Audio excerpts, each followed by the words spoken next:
चलिए आज हम लोग आपके बीच में क्लास 12th का हिंदी का 1 से लेकर 5 का ऑब्जेक्टिव कराएंगे। तो सबसे पहले जितने भी मेरे चाहने वाले स्टूडेंट्स ऑनलाइन या ऑफलाइन हो, उन सबको हमारे तरफ से कोटि कोटि प्रणाम। और हम यही कहेंगे आप सबको ऑनलाइन या ऑफलाइन जितने भी स्टूडेंट है जो भी हो, अगर मेरा वीडियो अच्छा लगेगा तो लाइक सब्सक्राइब प्लीज जरूर कीजिएगा बाबू आप लोग, क्योंकि आपका एक लाइक और एक सब्सक्राइब मेरे लिए वो उम्मीद खड़ा कर देता है कि लगता है कि नहीं, जाग के दिन रात मेहनत करके आपके लिए हम वीडियो बनाए और आप पढ़ें। प्लीज आप लोग से मेरा नम्र निवेदन है कि आप लोग थोड़ा सपोर्ट कीजिए। बहुत ही नीचे से उठकर ऊपर आए हुए हैं, इसी के लिए आप लोग थोड़ा हेल्प कीजिए, क्योंकि आपका एक लाइक और एक सब्सक्राइब न जाने कितने लोगों की उम्मीद खड़ा कर देता है। तो इसीलिए थोड़ा प्लीज आप लोग सब्सक्राइब कर दिए। 2 से 4 सब्सक्राइबर मेरा कम है 1700 में होने में, बस 2-4 लोग आप लोग कर दीजिए। आप लोग से यही उम्मीद है और आपसे कुछ उम्मीद नहीं किए हैं। तो हम लोग ज्यादा समय नहीं रखेंगे आपका, जल्दी जल्दी हम लोग बताएंगे आपको 1 से लेकर 5 के ऑब्जेक्टिव हम बताएंगे। उसके बाद कल 5 से 10 बता देंगे। 3 से 4 स्टेप में टोटल ऑब्जेक्टिव हम कंप्लीट कर देंगे। देखिए वीडियो थोड़ा मेरा प्रतिदिन नहीं छूट होने के कारण, क्योंकि देखिए अकेला आदमी वीडियो बनाना, अकेला आदमी सब बनाना रहता है, अकेला आदमी मतलब बहुत कुछ अकेला ही करना पड़ता है। इसी कारण से थोड़ा वीडियो में मेरा देरी हो जाता है। तो आप लोग थोड़ा लाइक और सब्सक्राइब जरूर कीजिएगा बाबू। बाकी बात आपसे कुछ नहीं हम मांग रहे। चलिए इसमें आंसर साथ में दिया हुआ है, क्योंकि बहुत बच्चा का डिमांड रहता है कि सर आंसर, इसीलिए हमने आंसर क्या किया, इसका साथ में डाल दिए हैं और डलवा दिए आंसर हमने। तो इसीलिए आप लोग पढ़ेंगे, इसका आंसर आपको साथ में है। तो चलिए हम लोग बात करते हैं। 1 नंबर से हम लोग बात करेंगे। पहला जो आपके क्वेश्चन आपके समक्ष जो है वो क्वेश्चन है, देखेंगे आप लोग।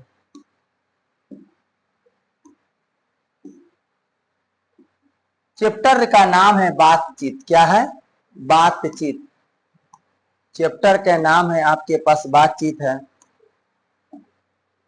आपके पास चैप्टर का जो नाम क्या है वो बातचीत है। क्या है? बातचीत। चलिए देखिएगा बातचीत। उसके बाद कह रहा है कि बातचीत निबंध के मतलब बातचीत शीर्षक के निबंधकार कौन है बताइए। तो बाल कृष्ण भट्ट। क्या है? बाल कृष्ण भट्ट। क्वेश्चन नंबर 2, कौन सी रचना बाल कृष्ण भट्ट की नहीं है? नूतन ब्रह्मचारी, 100 जन, 1 सुजान, सद्भाव का अभाव, परीक्षा गुरु। तो आपको देखिए इसका आंसर सारा दिया हुआ है। हम केवल इसलिए आपको करा दे रहे हैं ताकि आपको, क्योंकि डायरेक्ट अभी ऐसे कर देंगे आंसर साथ में है, तो हम आपको इसका जब पीडीएफ आपको लेना होगा हमको आप मैसेज कीजिएगा। आपको बार बार करें, हम सारे कुछ आपको फ्री में हम अवेलेबल करा देंगे।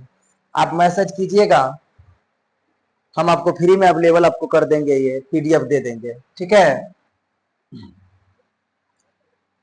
3 नंबर कह रहा है कि बाल कृष्ण भट्ट का जन्म कब हुआ था? तो बाल कृष्ण भट्ट का जन्म जो हुआ था 23 जून 1844 में हुआ था। चौथा, बाल कृष्ण भट्ट का देहांत कब हुआ था? तो बाल कृष्ण भट्ट का देहांत जो हुआ था 20 जुलाई 1914 का हुआ था। क्वेश्चन नंबर 5 है, बाल कृष्ण भट्ट ने कौन सी मासिक पत्र निकाला था? बताइए इसका कौन सा मासिक पत्र निकाला था? तो इसका आंसर है हिंदी प्रदीप। 6 नंबर में कह रहा है मनुष्य के बातचीत का उत्तम तरीका क्या है? तो आत्मीयता से बातचीत करना। मनुष्य की सबसे उत्तम बातचीत तरीका का जो है वो आत्मीयता से बातचीत करना। उसके बाद बाल कृष्ण भट्ट का निवास स्थान कौन है? बताइए बाल कृष्ण भट्ट का निवास स्थान कौन है? तो बाल कृष्ण भट्ट का निवास स्थान जो है वह है इलाहाबाद, उत्तर प्रदेश। अगला, बाल कृष्ण भट्ट ने लगभग कितने निबंध लिखे थे? तो लगभग 1000। उसके बाद रॉबिन्सन क्रूसो ने 16 वर्ष के उपरांत किसके मुख नहीं देखे? फ्राइडे का। बाल कृष्ण भट्ट के प्रश्न का नाम बताइए। उपयुक्त तीनों हो जाएगा। सब जैसा कम वैसा परिणाम, आचार विडंबना, नई रोशनी का, ये हो जाएगा। उसके बाद आप लोग देखेंगे क्वेश्चन नंबर 11 क्वेश्चन नंबर 11 में कह रहा है कि कौन सा उपन्यास बाल कृष्ण भट्ट ने नहीं लिखा था। बताइए क्या कौन नहीं लिखा था, तो इसका हो जाएगा अजात शत्रु। बातचीत के माध्यम से बाल कृष्ण भट्ट क्या बतलाना चाहते हैं, बताइए बातचीत के माध्यम से बाल कृष्ण भट्ट क्या बताना चाहते हैं, तो आपको पता होगा बातचीत की शैली। उसका खाली जगह को भरे अनेक प्रकार की शक्तियां जो वरदान की भांति ईश्वर ने मनुष्य को ही दी, उनमें से एक है, क्या है, वाक शक्ति। उसके बाद वाक शक्ति के अनेक क्या है फायदों में कौन दो है, बताइए क्या हो जाएगा इसका आंसर, स्पीच वक्रता और बातचीत। उसके बेन जॉनसन ने क्या कहा था, तो बेन जॉनसन ने बोलने से ही मनुष्य के रूप का साक्षात्कार होता है। उसके बाद कह रहा है अगला 16 नंबर देखेंगे, एडिसन के अनुसार असल बातचीत कितने के लोगों के बीच में होता है, तो 2 लोगों के बीच में। कौन सा उपन्यास बाल कृष्ण भट्ट द्वारा रचित है, तो बताइए 100 अजान एक सुजान। ठीक है, 100 अजान एक सुजान। अगला देखेंगे हम लोग, शेक्सपियर शब्द संज्ञा किस भेद के अंतर्गत आता है, बताइए इसका आंसर क्या हो जाएगा, तो व्यक्तिवाचक संज्ञा। बाल कृष्ण भट्ट ने पढ़ने की रुचि जगाई किसने, बताइए किसने जगाई, तो उनका ये था माता पार्वती ने। अगला 20 नंबर, बाल कृष्ण भट्ट ने हिंदी प्रदीप नामक मासिक पत्र निकालना कब प्रारंभ किए थे, बताइए 1877 में। तो अब निकाले थे 1877 में। उसके बाद देखेंगे हम लोग अगला जो कर हिंदी प्रदीप कितने वर्षों तक प्रकाशित हुआ, तो बताइए इसका आंसर क्या हो जाएगा, 33 वर्षों तक। क्या होगा, 33 वर्षों तक। उसके बाद बातचीत से मन किस प्रकार का हो जाता है, बातचीत से मन किस प्रकार का, हल्का और स्वच्छ हो जाता है। कैसा होता है, हल्का और स्वच्छ हो जाता है। कैसा होता है, हल्का और स्वच्छ होता है। उसके बाद बाल कृष्ण भट्ट किस युग की निबंधकार थे, बाल कृष्ण भट्ट किस युग के निबंधकार थे, बताइए, तो इसका आंसर हो जाएगा भारतेंदु युग। आगे देखेंगे पुण्य वहचान शब्द का क्या अर्थ है, बताइए क्या हो जाएगा, धार्मिक कर्मकांड के मांगलिक श्लोक पढ़ना। ठीक है,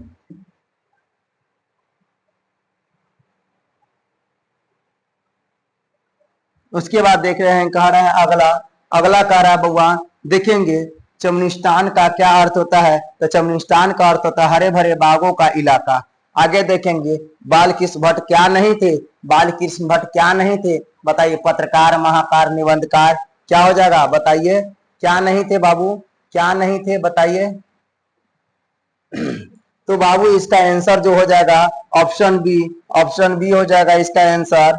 ऑप्शन बी में आपके पास जो कह रहा है वो महाकाव्यकार नहीं थे। क्या नहीं थे, महाकाव्यकार नहीं थे। ठीक है, आगे हम लोग देखेंगे कह रहा है कि किसने लिखा है कि गद्य लिखना भाषा को सार्वजनिक करते जाना है, तो आपको पता है इसका आंसर जो होगा रघुवीर सहाय। आगे देखेंगे अब सेकेंड चैप्टर का नाम है उसने कहा था। सेकेंड चैप्टर जो है उसने कहा था। बाबू इसका ऑब्जेक्टिव आपको देखिए, अभी जो ये मोबाइल जो हम आपको सामने रख दिए हैं, अभी जो अभी लाइव आ रहा है साफ साफ नहीं दिखता हो क्योंकि ये मोबाइल से है, तो आपका इसका वीडियो अपलोड सुबह में होता है। आपका वीडियो कल ये 8 बजे आपको आप लोग हमारे YouTube चैनल पर ये वीडियो आपको मिल जाएगा। ठीक है, सुबह में अपलोड कर रहे हैं, आपको अपलोड ये वीडियो सुबह में मिल जाएगा। तो अभी आप लोग केवल सुनिए और देख सकते हैं। जो साफ अगर होता होगा तो आप लोग ऑप्शन भी लगा सकते हैं, अगर साफ नहीं हो तो केवल सुनिए आप लोग, क्योंकि सुनने से ही बहुत कुछ होता है। तो आपको अगला जो क्वेश्चन है उस चैप्टर है उसने कहा था। उसने कहा था का लेखक कौन है, बताइए आप लोग। उसने कहा था का लेखक बताएंगे आप लोग। उसने कहा था कहानी कब लिखी गई, बताइए। उसने कहा था कहानी जो लिखी गई थी वो प्रथम विश्व युद्ध के पहले लिखे गए थे। चंद्र शर्मा गुलेरी का जन्म कब हुआ था बाबू, चंद्र शर्मा गुलेरी का जन्म जो था 1883 ईस्वी में था। कब हुआ था, 1883 ईस्वी में। बाबू अगला उसने कहा था किस प्रकार की कहानी है, उसने कहा था कहानी जो है आपको पता होगा वो कर्म प्रधान है। कौन प्रधान, कर्म प्रधान।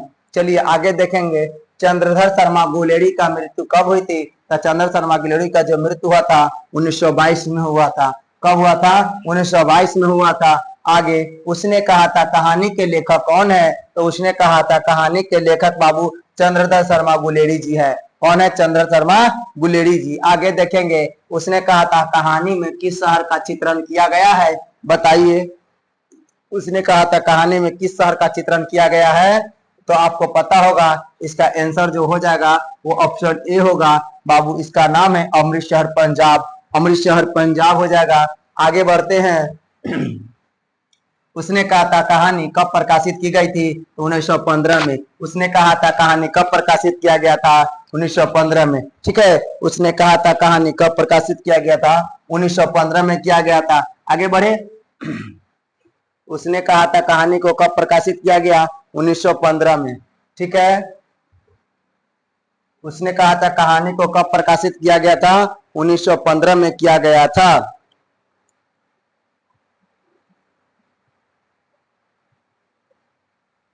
उसने कहा था कहानी को कब प्रकाशित किया गया था, 1915 में किया गया था। आगे, लहना सिंह के गांव का नाम क्या था बाबू। लहना सिंह का गांव के जो नाम था माझे था। क्या था, लहना सिंह के गांव के नाम क्या था, लहना सिंह के गांव के नाम माझे था। लहना सिंह के गांव के नाम क्या था, माझे। क्या था, माझे। लहना सिंह, उसके बाद लहना सिंह के मामा कहाँ के रहने वाले थे, तो लहना सिंह के मामा जो थे वो अमृतसर पंजाब के रहने वाले थे। कहाँ के रहने वाले थे, अमृतसर। सूबेदार का नाम क्या था बाबू, सूबेदार का नाम था हजारा सिंह। सूबेदार का नाम क्या था, हजारा सिंह। सूबेदार का नाम क्या था, हजारा सिंह। उसके बाद कह रहा है लहना सिंह किस पद पर थे बाबू। लहना सिंह किस पद पर थे, बताइए। लहना सिंह किस पद पर थे, तो मेजर के पद पर थे। किस पद पर थे, मेजर के पद पर। ठीक है, लहना सिंह किस पद पर थे, मेजर के पद पर थे। अमृतसर में लहना सिंह कौन थे बाबू, अमृतसर में लहना सिंह के मामा रहा करते थे। कौन थे, मामा रहा करते थे। आगे देखेंगे लहना सिंह की मृत्यु किसकी गोद में हुआ था, तो लहना सिंह की मृत्यु वजीरा सिंह के गोद में हुआ था। लहना सिंह की मृत्यु किसकी गोद में हुआ था, वजीरा सिंह के गोद में हुआ था। लहना सिंह का मृत्यु किसके गोद में हुआ था, तो वजीरा सिंह के गोद में हुआ था। ठीक है, आगे देखेंगे हम लोग पलटन का विदूषक कौन था। 14 नंबर क्वेश्चन सेकेंड चैप्टर का कर पलटन का विदूषक कौन था, तो पलटन का विदूषक वजीरा सिंह था। ठीक है, आगे देखेंगे लहना सिंह किस कहानी का पात्र है। लहना सिंह किस कहानी का पात्र है, उसने कहा था लहना सिंह किस कहानी का पात्र है, उसने कहा था कहानी का पात्र है। उसने कहा था अगला, बचपन में लहना सिंह लड़की से बार बार कौन सा प्रश्न करता है बाबू, तेरी कुरमाई हो गई क्या, तेरी कुरमाई हो गई है क्या। लहना सिंह बार बार वही क्वेश्चन उस लड़की से पूछती है कि तेरी कुरमाई हो गई है क्या। अगला, लहना सिंह सूबेदार को वापस बुलाने के लिए किसे भेजता है, बताइए। लहना सिंह सूबेदार को वापस बुलाने के लिए किसे भेजता है, तो वजीरा सिंह को बाबू। किसको भेजता है, वजीरा सिंह को। किसको, वजीरा सिंह। अगला देखेंगे लहना सिंह का सर अपनी गोद में लेकर कौन बैठा था, तो वजीरा सिंह लेकर बैठा था। कौन लेकर बैठा था, वजीरा सिंह लेकर बैठे था। उसके बाद कह रहा है आप लोग देखेंगे अगला, सूबेदार हजारा सिंह लड़के का क्या नाम था। सूबेदार हजारा सिंह के लड़के के नाम था, उस नाम का बोधा सिंह। क्या नाम था बाबू, बोधा सिंह। अगला, भारतीय सिपाहियों का किसके साथ लड़ाई हुआ था, तो भारतीय सिपाहियों किसके साथ लड़ाई हुआ था, तो बताएंगे जर्मन के साथ। किसके साथ हुआ था, जर्मन के साथ। अगला बाबू देखेंगे जर्मन लेफ्टिनेंट को किसने ढेर किया था, जर्मन लेफ्टिनेंट को ढेर किसने किया, बताइए। सूबेदार ने, लहना सिंह ने, वजीरा सिंह ने, बोधा सिंह ने। बताइए क्या हो जाएगा, लहना सिंह ने। आगे देखेंगे उसके बाद क्या रहा है, कर सिख राइफल्स के जमादार लहना सिंह। नंबर क्या था बाबू, तो इसका नंबर जो था 77 था। क्या था, नंबर 77। सरकार ने सूबेदार को जमीन कहाँ दिया था, तो लायलपुर में दिया था। सरकार ने सूबेदार को जमीन कहाँ दिया था, लायलपुर में दिया था। कहाँ दिया था, लायलपुर। अगला, गुलेर जी का जन्म कहाँ हुआ था, तो गुलेर जी का जन्म जो हुआ था बाबू, आप सब जानते हैं राजस्थान जयपुर में हुआ था। आगे देखिएगा, कह रहा है सुखमय जीवन किसकी रचना है। सुखमय जीवन किसकी रचना है, तो सुखमय जो जीवन है वो चंद्र शर्मा गुलेरी की रचना है। अगला क्वेश्चन है कछुआ धर्म किसकी कृति है, तो कछुआ धर्म किसकी कृति है बाबू, तो कछुआ धर्म कृति है जो चंद्र शर्मा गुलेरी का है। ठीक है, पुरानी हिंदी के रचनाकार कौन है, पुरानी हिंदी के रचनाकार कौन है, बताइए। पुरानी हिंदी के रचनाकार कौन है, चंद्र शर्मा गुलेरी जी है। आगे देखेंगे हम लोग। उसके बाद कह रहा है कि चंद्र शर्मा गुलेरी की जी किस गांव के मूल निवासी थे, बताइए। तो गुलेर के। कहाँ के बाबू? गुलेर के थे। ठीक है, उसके बाद कह रहा है, देखेंगे उसने कहा था कहानी कितने भागों में विभक्त है? उसने कहा था कहानी कितने भागों में विभक्त है? बताइए इसका आंसर क्या होगा, आप लोग बताइए जल्दी। उसने कहा था कहानी कितने भागों में विभक्त है? बताइए जल्दी। उसने कहा था कहानी कितने भागों में? तो 5 भागों में विभक्त है। ठीक है, कितने भागों में? 5 भागों में विभक्त है। चलिए अगला देखेंगे हम लोग। चंद्र शर्मा गुलेरी किस युग के कहानीकार थे? चंद्र शर्मा गुलेरी किस युग के कहानीकार थे बाबू? बताइए जल्दी बताइए आप लोग। तो द्विवेदी युग के थे। किस युग के थे? द्विवेदी युग। ठीक है, अगला देखेंगे। सूबेदारनी ने अपने पुत्र और पति का रक्षा करने के लिए किसे कहा था? मतलब कि सूबेदारनी ने अपने पुत्र को रक्षा के लिए किसको कहे थे? बताइए तो लहना सिंह को कहे थे। किसको कहे थे? लहना सिंह के कहे थे कि ओ लहना सिंह, मेरे पति और बेटा को आप क्या करेंगे? रक्षा कीजिएगा। चलिए आगे बढ़ते हैं। अगला क्वेश्चन कह रहा है कि लहना सिंह जब उस लड़की से मिला तो लड़की की उम्र क्या थी बाबू? बताइए। 8 वर्ष था। लड़की से जब लहना सिंह मिला था तो उस समय लड़की का उम्र क्या था? 8 वर्ष था। अगला देखेंगे। मुल्ला जी की दाढ़ी किसने मुड़ा दी थी बाबू? बताइए, मुल्ला जी की दाढ़ी किसने मुड़ा दिया? बताइए। तो इसका आंसर हो जाएगा लहना सिंह। क्या होगा? लहना सिंह। लहना सिंह होगा अगला। लड़की के मामा कौन था? तो लड़की का मामा जो था अतर सिंह था। कौन था? अतर सिंह। उसके बाद देखेंगे हम लोग। अगला देखेंगे हम लोग क्या कह रहा है क्वेश्चन। कह रहा भारतीय सैनिक किस देश की ओर से लड़ाई शामिल हुए थे? बताइए। तो इंग्लैंड के ओर से हुए थे बाबू। अगला अब चैप्टर 3 संपूर्ण क्रांति जयप्रकाश नारायण के द्वारा लिखा गया। इस चैप्टर 3 का हम लोग ऑब्जेक्टिव देखेंगे। संपूर्ण क्रांति का भाषण जयप्रकाश नारायण ने किस जगह पर दिया था? तो आप सब जानते हैं पटना गांधी मैदान में दिए थे बाबू। पटना गांधी मैदान में दिए थे। संपूर्ण क्रांति का नारा किसने दिया था? तो आप सब जानते हैं इसका आंसर होगा जयप्रकाश नारायण जी। बिहार में हिंदी की वर्तमान स्थिति में विषय पर लेख के लिए किसने सर्वोच्च पुरस्कार प्राप्त हुआ था? बताइए। उनका नाम था जयप्रकाश नारायण जी। शिक्षा प्राप्त करने के लिए अमेरिका कौन गए थे? वही गए थे, जयप्रकाश नारायण जी ही गए थे। अगला देखेंगे। जयप्रकाश नारायण को भारत की जनता किस नाम से याद करते हैं? तो आप सब जानते हैं उनको लोक नायक के नाम से जानते हैं। और कर्पूरी ठाकुर ने नायक कर्पूरी ठाकुर, लोक नायक जयप्रकाश नारायण। अगला देखेंगे हम लोग। कह रहा है उसके बाद कर रहा है संपूर्ण क्रांति का भाषण किसके द्वारा दिया गया था? तो आप सब जानते हैं जयप्रकाश नारायण के द्वारा दिया गया था। अगला देखेंगे। जयप्रकाश नारायण की पत्नी का नाम क्या था? जयप्रकाश नारायण का पत्नी का नाम प्रभावती देवी था। अगला देखेंगे बाबू। जयप्रकाश नारायण किस वर्ष छात्र आंदोलन का नेतृत्व किया था? तो 1974 में। जयप्रकाश नारायण के पिता के नाम क्या था? जयप्रकाश नारायण के पिता के नाम क्या था? तो हर्षु दयाल था। जयप्रकाश नारायण को भारत रत्न का पुरस्कार कब प्रदान किया गया? तो 1998 में किया गया था। संपूर्ण क्रांति का ऐतिहासिक भाषण जयप्रकाश नारायण ने कहा दिया था? बताइए जल्दी। कहाँ दिए थे बाबू? तो पटना के गांधी मैदान में दिए थे। कहाँ दिए थे? पटना के गांधी मैदान में दिए थे। ठीक है, आगे देखेंगे। संघर्ष समिति का गठन किस लिए की हुआ था? संघर्ष समिति का गठन था कि छात्रों द्वारा सत्ता, भ्रष्टाचार और शांति को दूर करने के लिए बाबू छात्रों द्वारा संघर्ष समिति का गठन किया गया था। क्वेश्चन नंबर 13 कह रहा है कि संपूर्ण क्रांति किसके भाषण का अंश है बाबू? तो संपूर्ण क्रांति के नारा जो दिए थे वो जयप्रकाश नारायण दिए थे। जयप्रकाश नारायण दिए थे। आगे बढ़ते हम लोग बढ़ते हैं। एक एक करके देखेंगे। जब तक तोड़ेंगे नहीं तब तक छोड़ेंगे नहीं। आगे देखेंगे।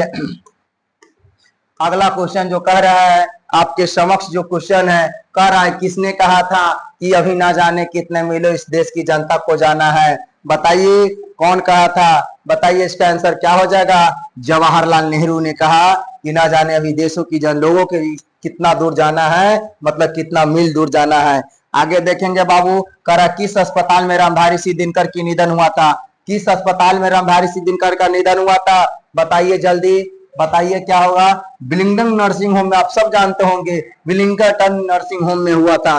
कब हुआ था? विलिंगटन नर्सिंग होम में। अगला, जयप्रकाश नारायण को किस देश का दलाल कहा गया था? तो आप सब जानते हैं अमेरिका के दलाल कहा था। कहता है कहाँ रहे थे, लोग की कहना था कि अमेरिका पढ़ाई लिखाई करने नहीं गए हैं, ये वहां गए हैं काम उम करके अपना पैसा वैसा लाएंगे, और ये लोग एक दूसरे को वहां क्या करते हैं दलाल के मतलब क्या करना, ठग करना। इसीलिए महज जयप्रकाश नारायण जी गए थे कुछ और काम के लिए, महज उन पर ब्लेम लग गया था कुछ और काम के लिए। आगे देखेंगे बाबू, जयप्रकाश नारायण के स्वास्थ्य पर निगरानी रखने वाले डॉक्टर का नाम क्या था, बताइए। जयप्रकाश नारायण के स्वास्थ्य पर निगरानी रखने वाला डॉक्टर के नाम था बाबू डॉक्टर रहमान जी। क्या नाम था, डॉक्टर रहमान जी। आगे बढ़ेंगे, कह रहा है फ्री प्रेस के मालिक कौन थे, फ्री प्रेस के मालिक कौन थे बताइए। फ्री प्रेस के जो मालूम थे वो था सदानंद जी।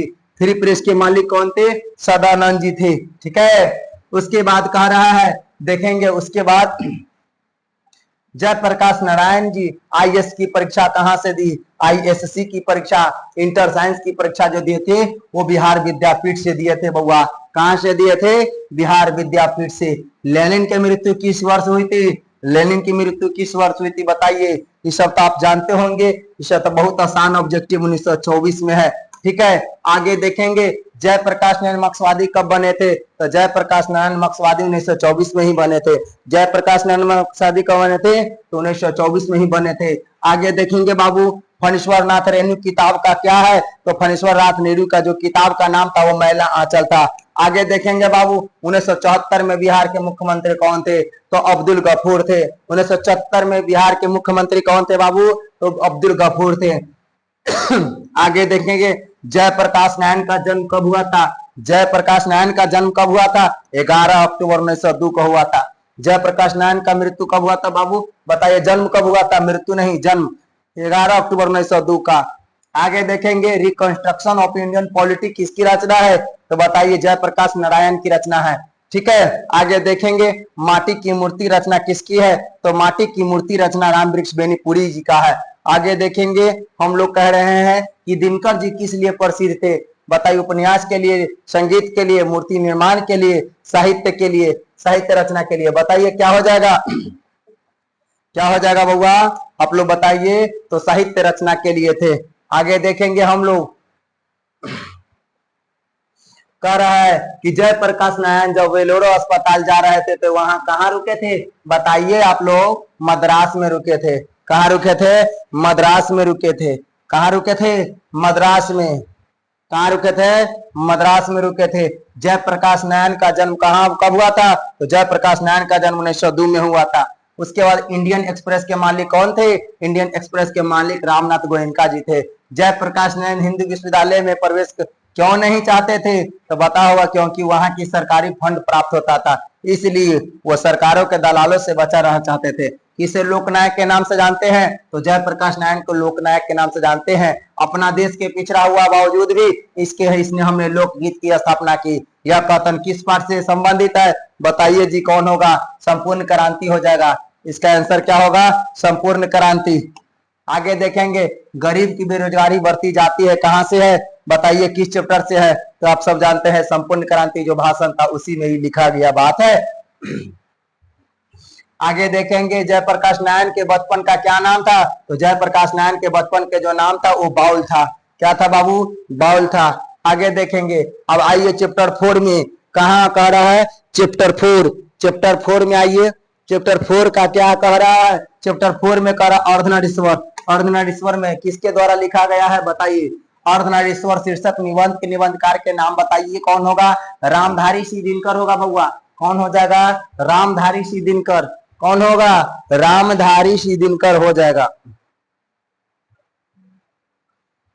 चलिए आगे देखेंगे हम लोग, उसके बाद लास्ट एक चैप्टर बचेगा, देखेंगे अगला, वो रोज चैप्टर है, मज हम लोग अभी देख रहे हैं। चैप्टर 4 का चैप्टर का नाम है अर्धनारीश्वर, जिसका लेखक है रामधारी सिंह दिनकर। कौन है, रामधारी सिंह दिनकर है। रामधारी सिंह दिनकर का जन्म कब हुआ था बउआ, तो रामधारी सिंह दिनकर का जन्म 28 सितंबर 1908 के हुआ था। रामधारी सिंह दिनकर का जन्म कब हुआ था, 28 सितंबर 1908 को। दिनकर को कौन सा पुरस्कार मिला था बउआ, पद्म भूषण मिला था। दिनकर को कौन सा पुरस्कार मिला था, पद्म भूषण। अर्धनारीश्वर कल्पित रूप है, शिव और पार्वती का है। जिस पुरुष में नारी नहीं है वो क्या है, अपूर्ण है बाबू। क्या है बाबू, अपूर्ण हो जाएगा। रामधारी सिंह दिनकर की काव्य कीर्ति कौन नहीं है, बताइए कौन नहीं है, कौन नहीं है बताइए। तो कौन नहीं है? तो साकेत यशोधरा। रामधारी सिंह दिनकर की ये गद्य कृतियां कौन नहीं है? तो आषाढ़ का एक दिन। दिनकर को किस गद्य पुस्तक पर साहित्य अकादमी पुरस्कार मिला था? संस्कृत के 4 अध्याय। संस्कृत के 4 अध्याय। दिनकर को किस काव्य पुस्तक पर भारतीय ज्ञानपीठ पुरस्कार मिला था? उसका नाम था उर्वशी। रामधारी सिंह दिनकर का निधन कब हुआ था? तो रामधारी सिंह दिनकर का निधन जो हुआ था 24 अप्रैल 1974 को हुआ था। आगे देखेंगे दिनकर की कविता कौन सा गुण नहीं है था? बताइए। मनु कहते हैं मसृणता नहीं थी। दिनकर किस युग के कवि थे? तो दिनकर छायावादोत्तर युग के कवि थे। अर्धनारीश्वर का क्या अर्थ होता है बाबू? अर्धनारीश्वर का अर्थ बताइए। अर्धनारीश्वर का क्या अर्थ हो जाएगा? अर्धनारीश्वर का अर्थ बताइए। अर्धनारीश्वर का अर्थ क्या हो जाएगा बताइए आप लोग? अर्धनारीश्वर का अर्थ जो हो जाएगा, अर्धनारीश्वर का शंकर और पार्वती का कल्पित रूप है, जिसका आधा अंग पुरुष और आधा अंग नारी का है, इसीलिए अर्धनारीश्वर मतलब आधा। और नर और नारी का काम क्या है बाबू? तो नर का काम है कुदाल चलाने वाला बलशाली किसान, और नारी का काम है अछोरना पछोरना। प्रेमचंद क्या थे? तो प्रेमचंद कथाकार थे। क्या थे बाबू? प्रेमचंद कथाकार थे। अगला कार्य संस्कृत के 4 अध्याय किसकी कृति है? तो रामधारी सिंह दिनकर की। रामधारी सिंह दिनकर की रचना कौन सी थी? रामधारी सिंह दिनकर की अर्धनारीश्वर। अर्धनारीश्वर का कल्पित रूप क्या है? तो अशिव और पार्वती का। आगे बढ़िए। युद्ध और शांति की समस्या पर लिखी गई कवि कृति क्या है बाबू? तो ये आपको कुरुक्षेत्र हो जाएगा। गंधार थी, कौन थी बताइए? तो दुर्योधन की माँ।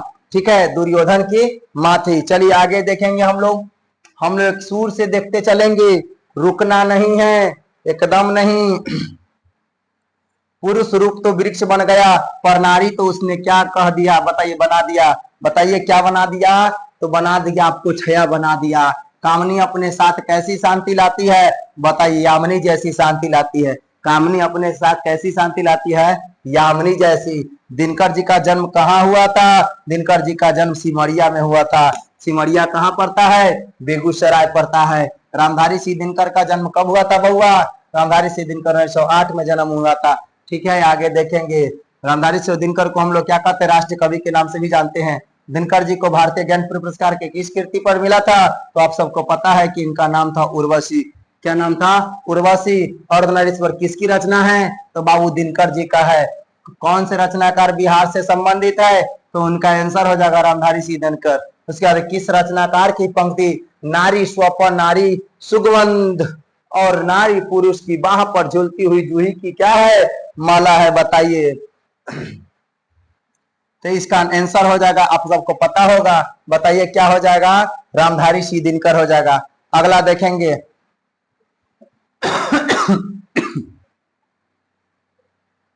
रामधारी सिंह दिनकर की काव्य रचना क्या है?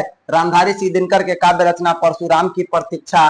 किस रचना पर दिनकर की साहित्य अकादमी पुरस्कार प्राप्त हुआ था? बताइए क्या हो जाएगा? इसका आंसर होगा संस्कृत के 4 अध्याय। चलिए 5 नंबर में रोज चैप्टर आ गया आपके पास। रोज चैप्टर आपके पास आ गया।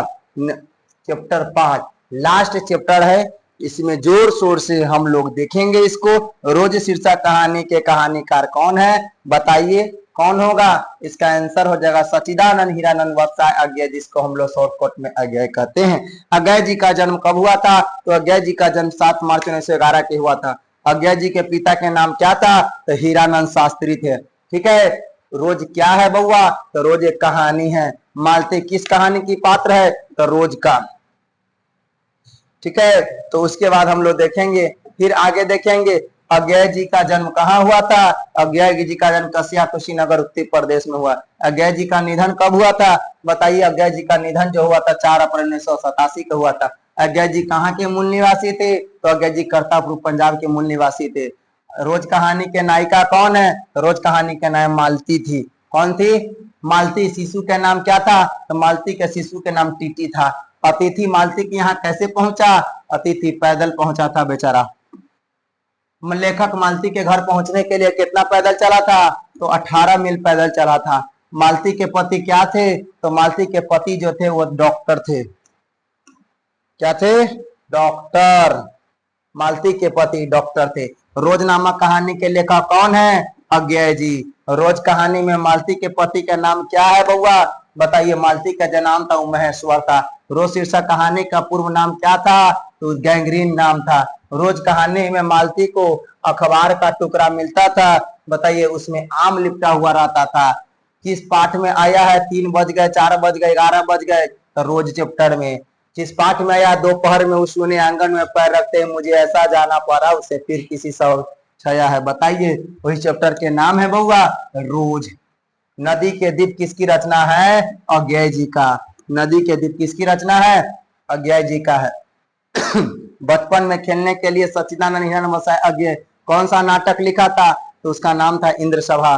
रोज शीर्षक कहानी में मालती मिट्टी के बर्तन गर्म पानी से क्यों धो रही थी? इसलिए धो रही थी, देखिएगा कि दही जमाने के लिए। किस लिए? दही जमाने के लिए। दूसरा सप्तक का प्रकाशन वर्ष हुआ था 1951 में। रोज कहानी में अतिथि बनकर कौन आता था? बताइए मालती के दूर के रिश्तेदार भाई। आगे देखेंगे रोज कहानी घंटे के किस खरकन के साथ समाप्त होती है? तो 11। अज्ञेय जी का उपन्यास इनमें से कौन सा है? बताइए क्या हो जाएगा? इसका आंसर हो जाएगा शेखर एक जीवनी। उसके बाद कह रहा है देखेंगे हम लोग क्या होगा, तो हम लोग का लास्ट जो था ऑब्जेक्टिव हम लोग का यहां तक था। उसके बाद 26 नंबर तक। तो हम लोग अब 6 से जो 10 करवाएंगे वो आपको कल कराएंगे। 6 से 10 हम लोग क्या कराएंगे? 6 से लेकर 10 तक ले। तो हमने आज आपको ऑब्जेक्टिव जो कराए हैं वो आपको ऑब्जेक्टिव 1 से लेकर 5 तक लेके हिंदी का very very important chapter wise objective करा दिए बाबू। तो इसका अगर पीडीएफ चाहिए तो आप मेरे कॉन्टेक्ट नंबर पर 62 076 और 75 160 मेरा कॉन्टेक्ट नंबर है। इस पर आप क्या कीजिएगा? 62 076 75 160 पर कमेंट करके अपने जगह के जहां से आप बिलोंग करते हैं वहां आप बोलिएगा इसका पीडीएफ हम बाबू आपको दे देंगे, आप लोग पढ़िएगा।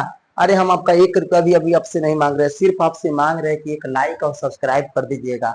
आपसे कुछ नहीं मांग रहे हैं। आपको जिस सब्जेक्ट का पीडीएफ चाहिए आप हमसे कॉल करके नहीं बोलिएगा, मैसेज करके बताइएगा, क्योंकि बिजी रहने के कारण हम आपका कॉल रिसीव नहीं कर पाएंगे। इसीलिए इस नंबर पर एसएमएस कीजिएगा और जहां से आप बिलोंग कर रहे हैं वहां से आप कीजिएगा। हमने आपको तुरंत आपको जवाब देंगे और तुरंत आपको। तो चलिए आज आप सबको पता है कि माता रानी का दिन आज नवरात्रि चढ़ गई है और ये पर्व जो अभी नवरात्रि आप जो देख रहे हैं ये 27 साल बाद नवरात्रि आया बउआ। ऐसा नवरात्रि कहिएगा ये 27 साल बाद क्या है भाई? तो भाई नवरात्रा तो हर साल होता था, आज 27 साल बाद आखिर क्यों है? तो ये 27 साल इसलिए खास है क्योंकि मैया का पूजा हमेशा कभी 7वीं 8वीं एक दिन होता था, कभी 9वीं 10वीं ऐसे हो जाता था, कभी कभी खष्टी 7वीं ऐसे हो जाता था। मगर इस बार एक माँ की पूजा एक दिन होगा। मतलब मेरी मैया जो है हम सबकी माँ दुर्गा माँ नवरात्रि के दिन मतलब एक माँ का पूजा पूरा एकदम दिन रात होगा और माँ की सेवा में सभी लोग को लगना चाहिए।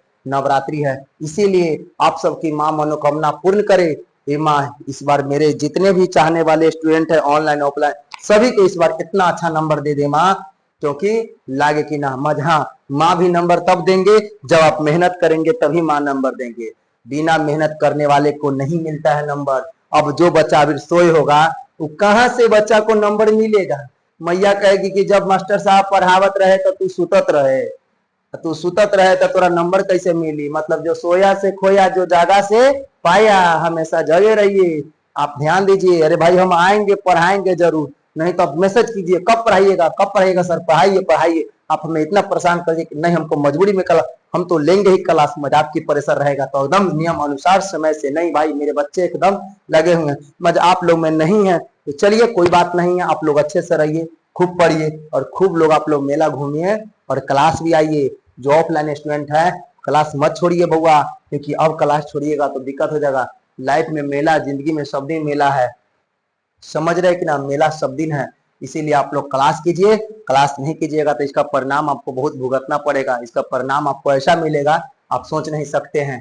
तो आप सबको यही नम्र निवेदन है कि आप लोग क्लास प्रतिदिन आइए और क्लास कीजिए।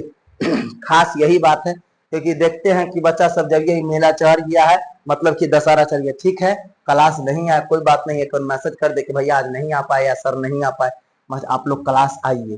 क्लास आइए क्योंकि क्लास नहीं कीजिएगा तो दिक्कत हो जाएगा, एग्जाम का समय बहुत कम बचा हुआ है। तो चलिए फिर हम मिलते हैं आपको इसी तन मन धन के साथ, इसी एनर्जी के साथ फिर कल मिलेंगे।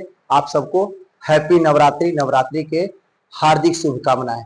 जय हिंद।